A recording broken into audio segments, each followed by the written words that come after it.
Thanks so much for joining us on our Arise Church YouTube channel. We exist so that you can experience God, and we hope you do experience His presence and His power through this message. If you haven't done so already, please subscribe to us on Instagram at My Arise Church and find us on YouTube at the same handle, My Arise Church. Man, I grew up in a hugging family. In fact, I think that's why our church is such a hugging church. Have you noticed this? Our church, this sounds weird to say, but our church is like a touchy-feely church. Like, you got to be careful how you say that, because it's like, you go to jail for that stuff. But our church is like a touchy. I don't know why I do this. I don't, but I touch people. I literally walk by and I'm like, hey, how you doing? And I would just touch your shoulder. I just touch people. I don't know. There's something about touch that's special. And we hug. We hug everybody. Every once in a while you get somebody that comes in and they're not a hugger. I don't know if they're here this morning, but Gihan Waratunga's on our board for our church. And Gihan, when they moved from Sri Lanka, his wife, they get off the plane, Melanie, she gets off the plane, and we're just such a hugger. And we had already started a relationship with them before they moved here, because we were helping them find schools and places to live. And so we had already kind of had a relationship. So they get off the plane after all those hours and they get to Tampa and I'm like, hey, it's good to see you. And she goes, we don't do that. Now, all these years later, she's going around hugging everybody. It's contagious, man. Our church is a hugging church. I think this comes from my mom. My mom is she has an issue with hugging. Mom, I love you. My mom, when I was growing up, hugged everybody. No, you don't know what I'm talking about. Because you think that means hugs everybody at church. I've seen my mom hug mechanics. I've seen my mom hug people at the checkout counter at the grocery store.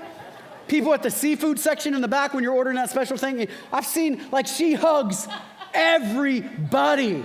It's like, Mom, stop with the hugs. And so I think I get it naturally and I think our church gets it from me. I get it from her. But I'm a hugger. And still to this day, I give everybody hugs. It's what I do. Every once in a while, it's awkward because somebody doesn't want to hug. And I'm like, sorry, it's kind of our church. It's what I do.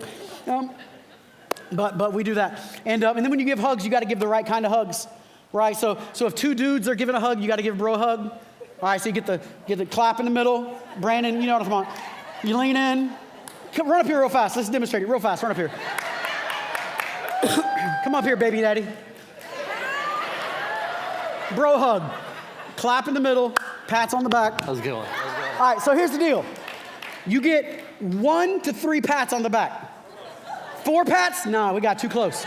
Too close. You need a hand in the middle because I love you, but we ain't that close. You know what I'm saying? It's so the bro hug, and then some of you guys just go all in too. I call that the baby hug. You squeeze me, I just love this little baby. Some of the guys in the church will squeeze me like that. It's always awesome. It's a little weird, but it's always awesome. If you're a woman in the church, don't do that. It's just weird, okay? I'm just being honest with you. Here's the deal. Men, when we hug women in the church, it's like this. Pelvises stay way back, just in case there's any weird, way over. Or you got the great side hug, right? The side hug. Come on, we're fans of the side hug around here. So you get the side hug. And every once in a while you get that awkward hug where it's you get 2 different ones mixed together and you're like, which one are we doing? I don't know. What do I do with my hands? And so every once in a while you get that weird hug thing. But we're a hugging church, right? We are. And there's a couple reasons for that. Besides just our DNA. But touch communicates. Right? There's something about touch that communicates I care about you. I'm with you. There's something about it. If you're going through a hard day or somebody you know is going through a hard day, you can say whatever you want, but sometimes just putting your hand on their shoulder will do something. Sometimes, if somebody's going through a really hard day, you may not even be close to them, but just sitting down and put your arm around them, man, you got this. You're okay. Those little things of touch, they make a big difference. Touch communicates something. The other thing touch does is it causes growth. And people don't always know this. It's kind of weird. But your physical growth will literally be affected by how much you are touched. In fact, there's a word for it. It's deprivation dwarfism. And every once in a while they do these studies, which are horrible. And every once in a while you'll see this in some kind of weird cult. There was an Australian cult that broke up in the 90s. And there was a girl who was 12 years old but had been in a room where she was never touched. And because she was never touched, she was 12 years old, but she was just under 4 feet tall and 44 pounds. Yeah, let that sink in. All of a sudden, she gets into an environment where she's touched and she starts to have the growth hormones start kicking in again. Touch actually causes growth. They do the horrible studies with babies where they have some that are in a touching environment and some that are not, a caring environment and some that are not. And even though it has nothing to do with nutrients, It's kind of weird. Has nothing to do with the vitamins you take or the food that comes inside of you. The physical touch of another person actually causes growth. It's kind of crazy. It's pretty weird how it works out. And so we want to be a church that's touching each other. Now that can sound weird, but we want to be a church that's causing growth with one another and communicating that we care with each other. And that's why you see like people hugging everywhere in our church. It's part of what we do. But the question I want to ask you today though is this. Can you touch God and can God touch you? Because by its nature, religion creates an untouchable God. I've studied all the world religions, the major ones, and when you look at any of the major world religions, including religious Christians, once they get into a religious mindset, God is out there somewhere. He's like way up there. I don't actually have any real relationship with this God that's way up there, unless you're Hindu and you have a God that's right here as an idol, but it's the same thing. There's no expectation that the idol or the God is going to talk back to me. There's no expectation that he's going to touch me, that I'm going to have some kind of relationship with the God.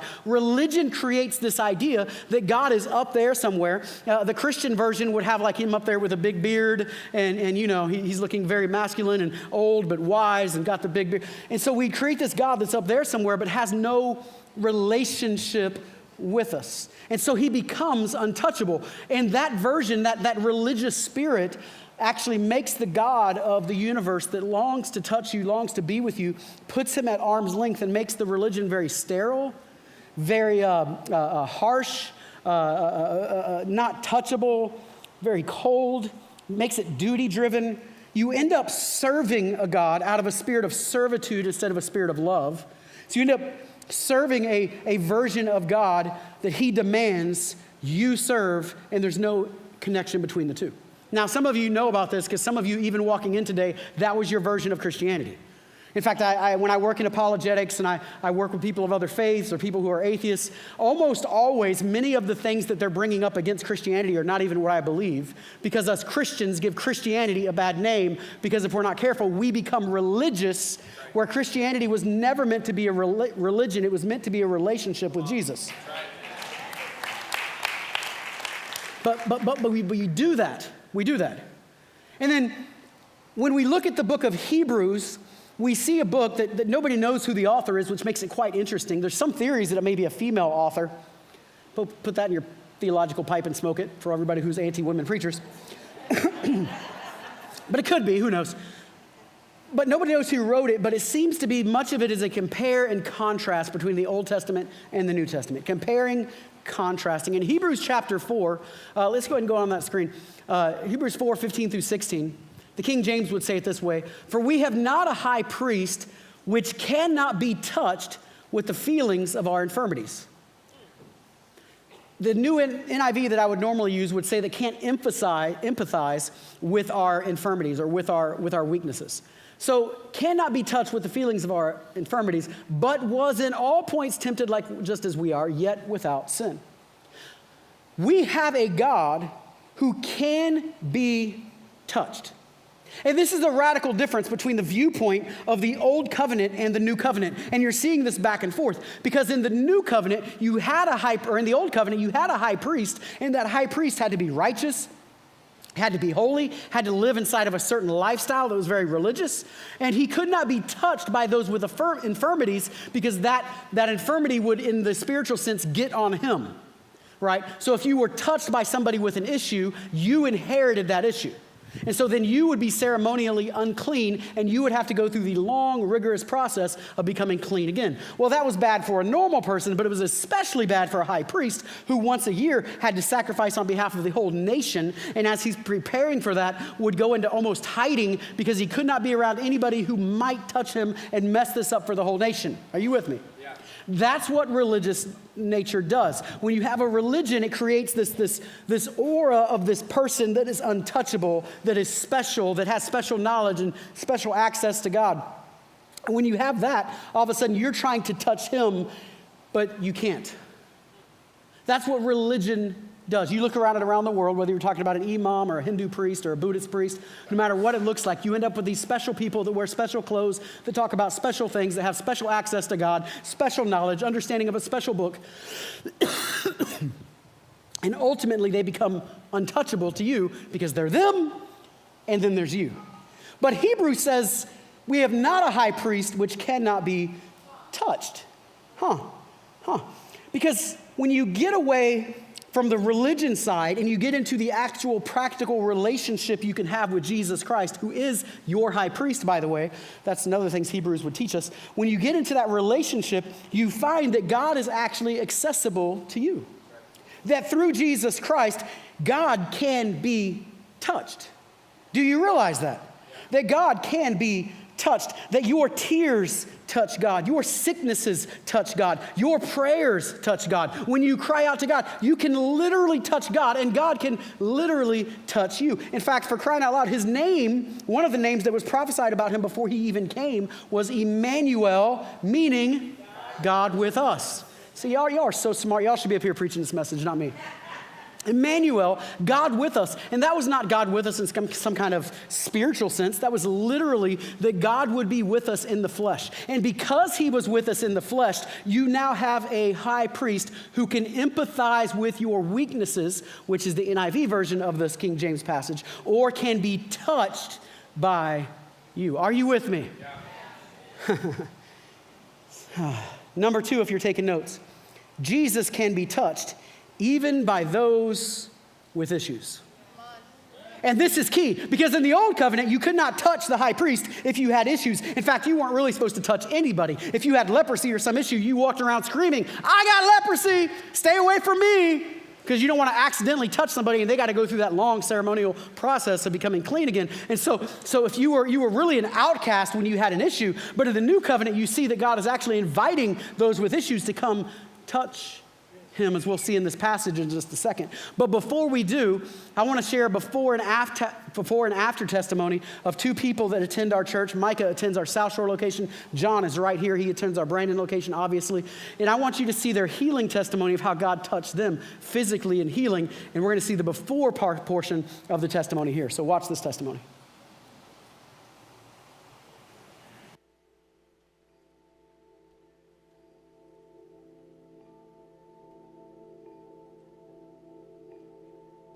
I'm John Bailey. My name's Micah Ackerman. I attend Southshore. I've been here at Arise for going on 6 years now. Over 6 years, actually, now that I think about it. But 13 and a half years ago, I was diagnosed with a cancerous tumor in my right lung. The doctors decided to do surgery. As far as the healing goes, so we go all the way back to 2014. I was only saved for 3-4 years. I was only into my marriage about a year, and in 2014 I was just working, doing normal life, and I started having some pretty hard pain issues. I'd had some issues before and I had never really nailed down what it was, and I started having a lot of pain in my, I don't know, you might call it stomach, I just call it my guts, so I'm just gonna say that. So, and the pain would come on for a little bit and then go off, and I was just like, okay, it's just pain, you know. And then in the fall of 2014, I got racked with this pain. It was an evening. I had to work the next day, which this is why I remember it was like in the middle of the week at some time, maybe a Thursday or something. And I just got racked with pain, and it just kept getting worse and kept getting worse and kept getting worse. When I had the initial diagnosis, actually what they had found was a spot on my lung prior to a previous surgery that I'd had done.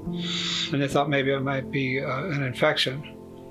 So they sent me in for more pictures and a lung biopsy, and it came back positive.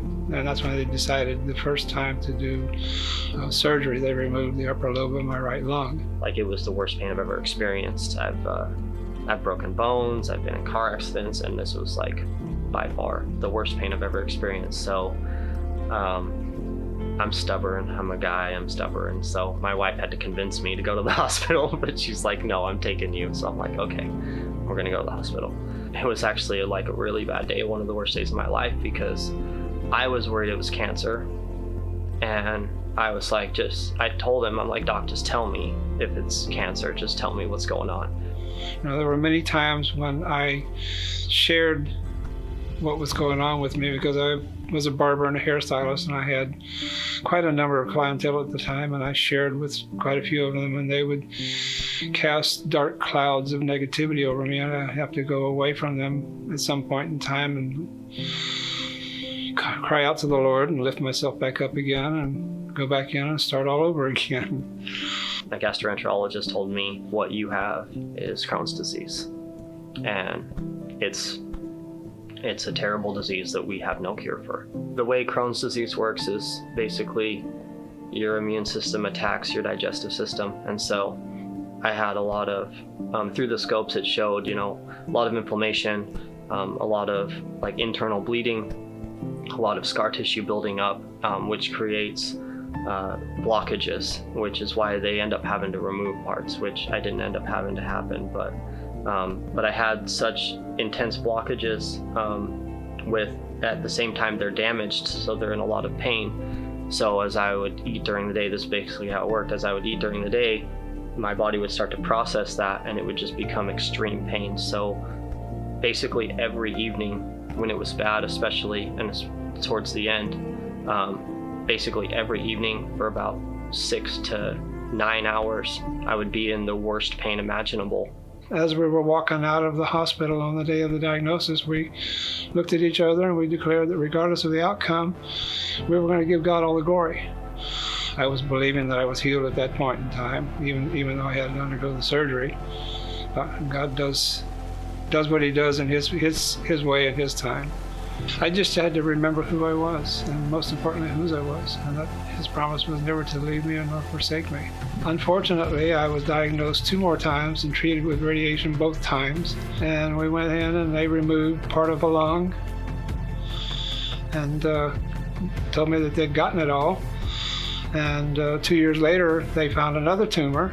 The 6th time that they found a tumor, they took pictures, they were watching it for a while, and finally they decided they were going to go ahead and do treatment. They weren't even going to bother with a biopsy, so they took me in and they got me prepared for treatment on the following week. They took pictures. By 2019, in the spring, we were just at our wits' end. Things were messed up, and at this point, I had to change to a different work environment because I couldn't maintain what I was doing, and it was starting to really affect me, affect my family, affect everything.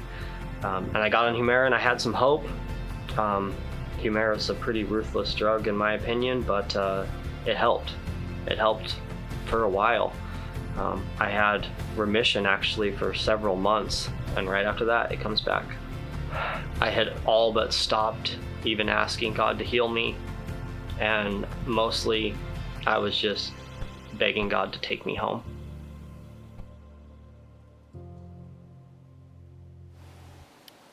Incurable diseases. 2 of them you just heard about. Let me tell you the story of a third one found in Mark chapter 5. We're going to read verses 24 through 34 if you want to follow along. It says, a large crowd followed and pressed around him. That's Jesus. He was on the way to heal a synagogue leader's daughter. So he's on the way, and a large crowd pressed around him. And a woman that was there who had been suffering or had been subject to bleeding for 12 years. She had suffered a great deal under the care of many doctors and had spent all she had. Yet instead of getting better, she grew worse. And when she heard about Jesus, she came up behind him in the crowd and touched his cloak, because she thought, if I just touch his clothes, I will be healed. Immediately her bleeding stopped, and she felt in her body that she had been freed from her suffering. At once Jesus realized that power had gone out from him. He turned around in the crowd and asked, who touched my clothes? You see the people crowding against you, his disciples answered. Yet you can ask, who touched me? But Jesus kept looking around to see who had done it. Then the woman, knowing what had happened to her, came and fell at his feet, and trembling with fear, she told him the whole truth. He said to her, daughter, your faith has healed you. Go in peace and be freed from your suffering. Let me just share with you this woman's story for just a minute before we wrap up this service today. This woman had a big issue. It was not a small issue. It was not even the way we would look at it today. It was a massive issue because it was an issue of blood. And any infirmity at that time period would make someone unclean to some degree, but anything revolving around blood would even go beyond that. And this is a woman now who has a serious, serious problem. And the religion of her day had kept her from being touched or even being around people in general. Because every place she went, anything she touched would become unclean because she went there. So if she sat down on a couch, that couch had to be cleaned before somebody else could sit down. If she went to a restaurant, that table had to be cleaned before she could go outside, before another person could sit down at the table. If she could never sleep in the same room as her husband, she could never touch her husband. She could never touch her children. Religion had created an atmosphere where she could not be touched.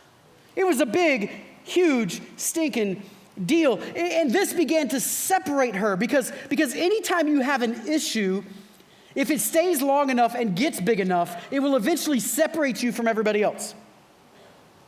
If you have an issue with gambling, if you have an issue with lust, if you have an issue with lying, if you have an issue with doing something financially that shouldn't be done, whatever the issue is, it will eventually, if it grows long enough, will separate you from everybody else, and you end up living as an outsider. Right. Some of you know exactly what I'm talking about. It's fairly obvious with drug addiction, but it's also true of many of the other things. You will end up living around and only be surrounded by people who have the same issue that you have because that's the only place you're comfortable and nobody else is comfortable around you because they can't trust you. Are y'all with me? So she's away from everybody else. She's got her issue that starts to take on her life. In fact, we don't even know what her name was. Maybe it was Rebecca. Maybe it was Mary. Mary's a very common name of that time period. Maybe it's Madonna or Lisa. We don't even know what her name is because we only know her, and if you grew up in church, you know this, as the woman with the... See, yeah, y'all should be preaching. The woman with the issue of blood. That's how she's known universally. That's how she's known because there is no name to her. And I want to say that if you have an issue long enough, not only do you get separated, but it starts to define you. You're no longer Thomas. Now you are that person with a drug addiction. You're no longer Johnny. You're that person that can't be trusted because he lies all the time. All of a sudden that addiction, that stronghold, that issue, if you're not careful, will take such a control of you that you become more known for the issue you have than even your name. Again, some of you in this room, you know what I'm talking about because you've either been there or you are there.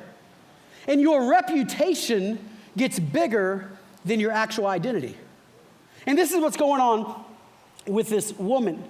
Religion had said that she can't come before the Lord, that she can't be around people, and it had taken over her identity. Yet in Isaiah, it would be prophesied about Jesus that surely he took up our pain and bore our suffering. He took up your pain. He brought it to himself. Yet we considered him punished by God, stricken by him and afflicted. But he was pierced for our transgressions. He was crushed for our iniquities. The punishment that brought us peace was on him, and by his stripes, by his wounds, we are healed. Yeah. And this has gone on with this woman for a long time. 12 years. That's a long time. The older you get, the shorter it seems. Come on. But no matter how you cut it, no matter how you look at it, it's a long, stinking time. Where were you at 12 years ago? Think about that. Some of you didn't even live here. You probably lived in New York like everybody else. If you don't know what I'm talking about, most of our church is from New York at some point. But 12 years ago, where were you at? 12 years ago in the history of this church, we were a little church, had a different name on a whole other street. Didn't look anything like it looks right now. 12 years changes a lot. 12 years. It's one thing to have an issue that's there for a week or a month. It's one thing that you can persevere in an issue if it's there for a year and you know there's a light at the end of the tunnel. If I just survive this year, I'll be better. But it's a whole nother thing when you have no light at the end of the tunnel, which is where this woman is.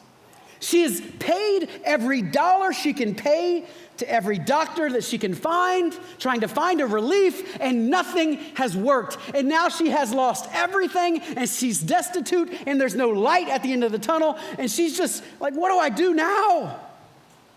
She's destitute, she's lost everything, and she's weary, and she's exhausted, and she doesn't know what's next. She's tried everything that makes sense. She can't be around people now. She has no money now. Will her husband even stay with her? She barely knows her kids. 12 years is a long, long time to be without a touch. It's a long time. So we find her in this place of destitution, hopeless. She's tired, she's weary, she's drained, she's lost everything. She has an issue that has destroyed her that probably wasn't even her own fault. She has no place to turn. And I just want to say this, because if it's depressing so far, let's turn the page. Because when you have a problem that's too big for you, it's just right for Jesus. Come on. I don't know who I'm talking to in this room that's facing things, cancer or Crohn's disease. When you have a problem that's too big for you, it's just right for Jesus. And so this woman, she's heard Jesus is coming. I don't know what she heard about Jesus. I don't know what the reputation, that he had cast out demons, that he was healing the sick, that these things had happened. Maybe it's that she heard that he was preaching that the kingdom of God was here and that we all had access to it. Was revolutionary at the time. That he would say, blessed are the poor in spirit. In other words, the spiritual zeros, those who are empty in their spirit, because yours is the kingdom of heaven. And she's like, I am one of them. I am a spiritual zero. And so maybe it was his teaching she heard about. Maybe it was the miracles, the signs, the wonders. I don't know, but whatever it is, she heard about him, it says. And she thinks to herself, I could go be with Jesus. But she can't be with Jesus because he's going to represent the high priest. Well, that's funny. Because she can't touch people, but yet she says she wants to touch Jesus. But it's not just that she touched him, because one of the other gospels will actually say, and you didn't read it here, but the other gospel will say that she touched the hem of his garment. Help me out, the hem of his garment. Y'all remember that? So in the Jewish culture of the day, and in fact still to this day, the Jewish people would pray under a prayer shawl. Any respectable rabbi would have his prayer shawl on and ready to pray, because you would pray under the cloak of your prayer shawl. It was a beautiful, awesome sight. In fact, when they would go inside of the temple, they would oftentimes, to get rid of distractions, because I don't know about you, but I have a few distractions sometimes. That was a joke. Some of you are sitting next to a distraction. Some of you are... Did that just come out of my mouth? We all have distractions in our pockets of our cell phone or what have you. And so to get rid of distractions, when they would go in to pray, they would cover themselves like this so that the distractions were gone. And you know what they called that? They would refer to it as a prayer closet, because you would get in your own little closet as you prayed.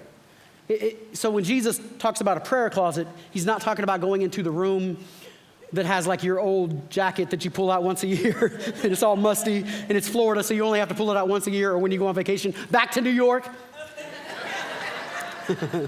I'm just teasing you Yankees. I love you. I'll give you hugs afterwards. But that's what he was meaning when he talks about going into your prayer closet. That was the literal meaning that he meant. I don't think there's anything wrong with going into a literal closet either, but that's what he meant. Now, they would use this prayer shawl, and at the end of the prayer shawl here, you would have what's called a kanah, and at the end of the kanah, you'd have the zitzit. The zitzit, this is what this would be referred to as here. And on the end of that, you'll see it even here inside of this, you'll get knots that would represent, there'd be at least 5 knots here, that would represent the books of the law, the 5 books of Moses, the Torah. And they would represent that almost as a reminder, that as you pray, you should remember the law.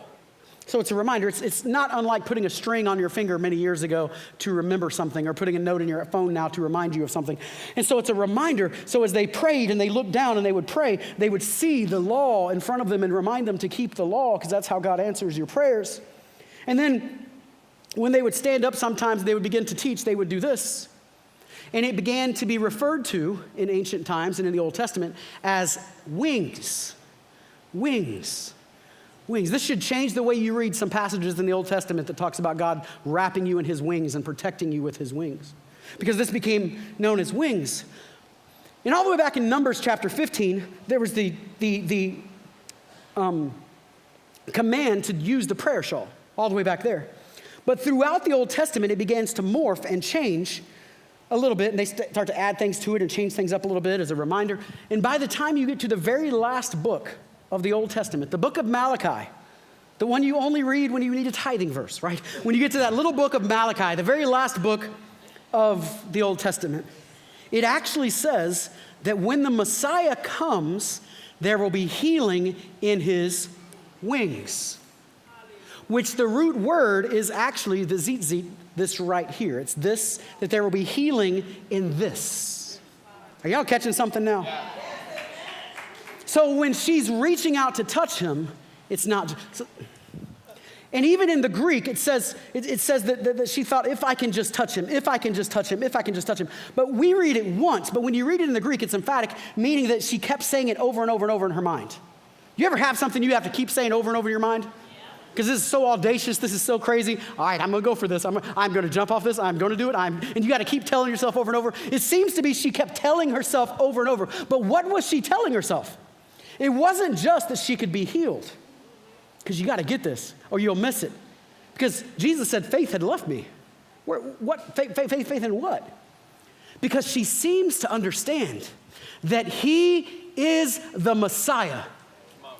That he is the one to come. He is the anointed one. He is the Christ. Christ is not Jesus' last name. It just means Christ the anointed one. Jesus the anointed one. Jesus Christ. She seems to believe that he really is the Messiah. That's him. And according to the prophecy, if I can just touch. Now this would have been much longer. This is a cheap one I bought in Israel last time I was there. It would have gone way down here. For a normal standard, it would have been a lot longer. If I can just touch the hem of his garment, I can be healed. Where did she get that idea? It's the end of Malachi. You got to see this, because this woman, like John the Baptist, is standing between the old covenant and the new covenant. The old covenant prophecy, that she's believing that he's part of the new covenant. That she can't be touched in the old covenant, but if she touches him, she can be healed in the new covenant. She's like a John the Baptist figure standing between these two covenants, believing, if I could just touch the hem of his garment. It's literally a declaration that he is the Christ. And if he is the Christ, I'll be healed. And so she goes on this audacious, crazy mission to touch the hem of his garment. Who knows who she touched trying to get to Jesus to touch? If they had known who she was, without a doubt, they would have shunned her. They would have pushed her aside. And she goes beyond this Old Testament, this old religion, and into this new thing. See, when you touch God, he also touches us. This is so key. Because if you've been following along closely so far, you start to realize that when she would touch someone, they would become unclean, right? Yeah. Yet Jesus lived a perfect, sinless life. He was never unclean. So we got an issue here. Was Jesus unclean or was he not unclean? This is the stuff we go to the Bible college and we debate and we talk about, was he unclean or was he not unclean? How was he not clean? And then you find this picture right here as she reaches out and touches him, he touches her. Not even intentionally. He's just walking around. He's not even paying any attention to anybody. He's just doing his thing. In fact, he looks at the crowd and says, who touched me? And the crowd's like probably Peter. He's like, listen, everybody's touching you. What do you mean who's touching you? He's like, no, somebody touched me with faith. Oh, I don't know who I'm talking to this morning, but there's an indictment on the Church of Jesus Christ today that we got crowds around Jesus, but not many touching him with faith. Everybody was touching him. Everybody was hugging him. Everybody's giving high five, fist bumps, bro hugs. Everybody's touching Jesus, but there's only one who really, there's only one who's like, you are the Christ, and I am desperate, and I am hungry. I gotta be changed. Nothing else has worked. There's only one who really, who's going to be the one in a room like this during worship, during altar call? Who's going to be the one who's going to stretch out and say, this is audacious, this is crazy, but I'm just going after what God has called me to do? There's only one who really touched him. And when he said, who touched me, it was an indictment on everybody else who was around him because they had touched him, but they had not pulled faith from him. She comes with faith that he is the Messiah, and she touches him, and she experiences that when you touch God, he also touches you. So was Jesus unclean because she touched him? Because it says it this way, it's kind of an interesting thing, that he felt power go out of him. He seems to not even know she's there. She sneaks up behind him. She's coming up from behind. At some point, he's just walking, chilling, probably saying cool, awesome proverbs and cool things to say. And John and Matthew are back there taking notes. And all this is going, and he's just walking. And all of a sudden, whoa, what was that? What was that? It's like static electricity or something. That's how I picture it. It's like, whoa, what was that? And so he looks around and says, who touched me? Who touched me? And she's scared to death to admit that she touched him. Why? Because she is a woman with the issue of blood. If she touches him, now he's unclean. That's a big issue. That's a big problem for Jesus. So she's scared to death. What did I just do? And so she seems to sit back and wait a second. Who touched me? Come on, have you been there? So she's waiting. Finally, she speaks up. And he said, I felt faith leave me. I felt power leave me based on the faith you pulled out of me. You got to see this. You've got to see this. Was Jesus unclean? When she touched him with her uncleanliness, immediately she became clean, which is a sign, a beautiful picture of what happens in our lives. Because you don't contaminate God, God contaminates you. When you touch God, oh, come on. When you touch God with your uncleanliness, you instantly become clean because he is holy and you're not, and he cannot become this unholy. Therefore, you become holy. One of the two is going to change, and it's going to be you, not him. So when you touch him with your unrighteousness, you get his righteousness. Come on. When you are full of unworthy thoughts and you touch him with those unworthy thoughts, you get his worthiness. I don't know where you are at in this. You may not be an issue of blood type person, but you got an issue somewhere. And if you want to take on what he is, you got to touch him with your faith and believing of who he is. And all of a sudden, when you touch God, God touches you. And this woman probably lost her mind. You ever try to be cool when you've lost your mind? Because that's what I think happened. She realizes instantly, she realizes she's been healed. She instantly knows, and yet the crowd is all around her. Jesus is like, who touched me? And she's like, I don't want to speak up. At the same time, I'm like, did you see what just happened? Nobody knows, only she knows. You ever have a big secret you can't tell somebody? So she finally blurts it out, it was me. And instead of being rebuked, some of you are scared to come to God because you think he's going to rebuke you. Instead of being rebuked, it's not that at all. He said, you touched me with faith. Keep touching me. Keep touching me. You touched me with faith. Go and be blessed. She had not been blessed for a dozen years. She had been in inner turmoil. He said, go in peace now that you're leaving. She came in turmoil. She left in peace. Some of you can come in turmoil this morning. You can leave in peace. When you bring your turmoil to God, he will give you his peace. And I don't know about you, but I have to think this is that woman's best day ever. Best day ever. She would proclaim the goodness of God for the rest of her life and tell stories about that day. And I certainly can't prove this, and this is probably not theologically correct, and I'm not telling you it's a factual statement, but in the theater of my mind, I picture Jesus giving her the biggest hug she ever had, because she has not had a hug in over a dozen years. I'm not telling you that's biblically accurate. I'm just telling you that's how I envision it. The Bible doesn't say it, but all I can tell you is this. She was excited. She was changed. She would never be the same. She's saying, that's my best day ever, ever, ever. Now let's hear the second half of the testimonies you started hearing earlier about these people's best days ever. In March of 2019, I got a phone call, and it was a friend of mine who had moved to Florida. He called me up. He was just checking in on me, and I was like, honestly, it's not good. He says, well, Florida has way better medical care than Idaho does. And they also have like Medicaid and options like that, which Idaho does not have adult Medicaid. And he's like, what if you moved in with me? He's like, I'll pay for everything. I'll pay for your flight.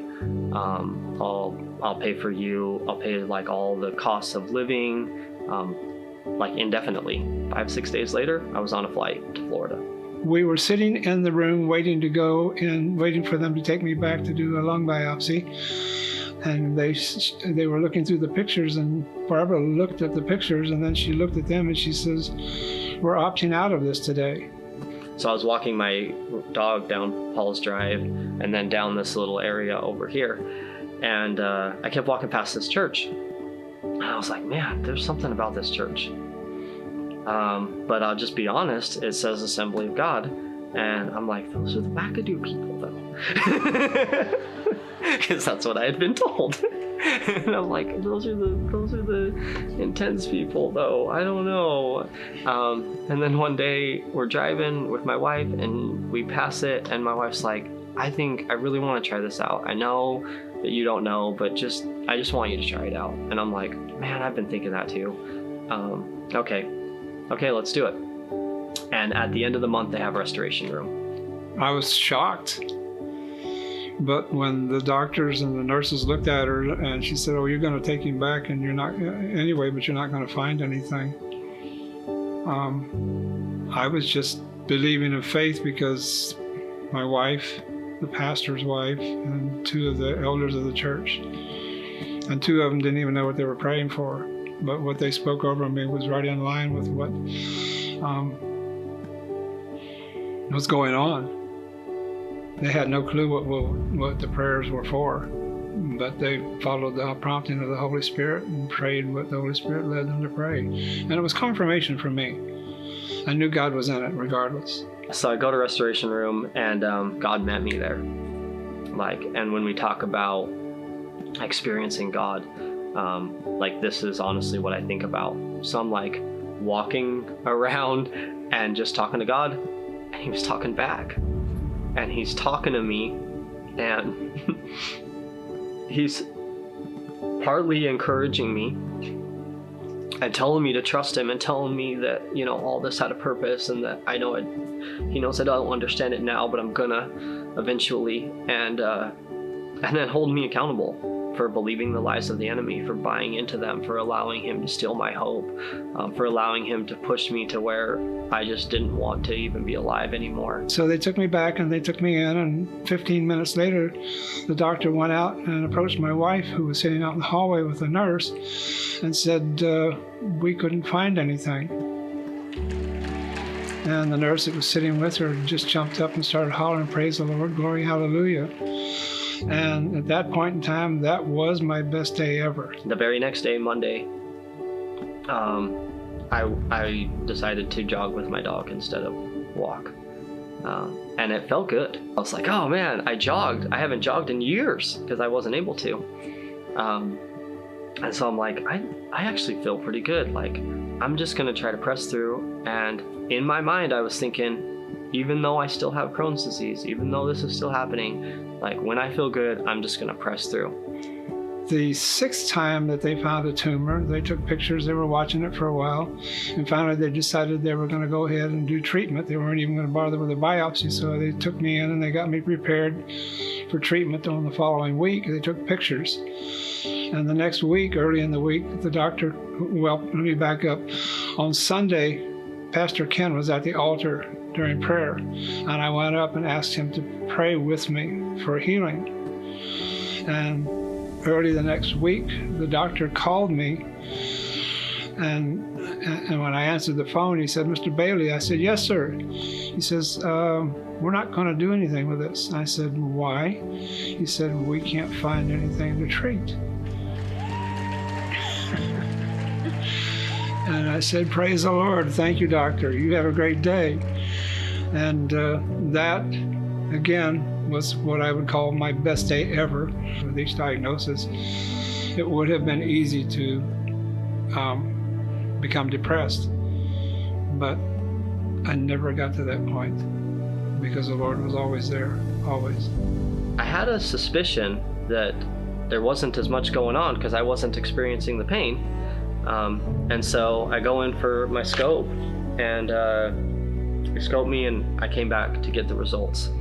And I walk in, and I'm like, okay, so what's going on? I think it's a little bit better. And the doctor's like, no, Micah. And I'm like, what do you mean? He's like, it's not a little bit better. I'm like, what? He's like, look, if I didn't have the previous scopes showing all the damage, he's like, I would not even know that you had Crohn's disease. He's like, there's no inflammation, none at all. There's no internal bleeding.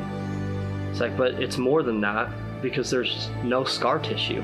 None of the scar tissue, none of the constricted parts of my intestines. It's all gone. There's no scar tissue, none. And then he's like, but even more than that, as a gastroenterologist, you can take samples and you can test. And even if there's no scar tissue, you can test. I don't even know what the test is or exactly, but he's like, you can test for the presence of Crohn's disease. And he's like, and all of yours show positive for 5 years, all these scopes in a row. And he's like, and this one is completely negative. There's nothing. And he's like, it can't happen. I was like, oh, it can. Oh, it can with my God. My God can do this. And he finally did it. And that was my best day ever. As far as my emotional, spiritual, and mental well-being, I'm as strong as I've ever been because the Lord is my Savior. The Lord is in the business of healing even today. And that's been over 5 years ago, and I am cancer-free. My name is John Bailey. Come on, church.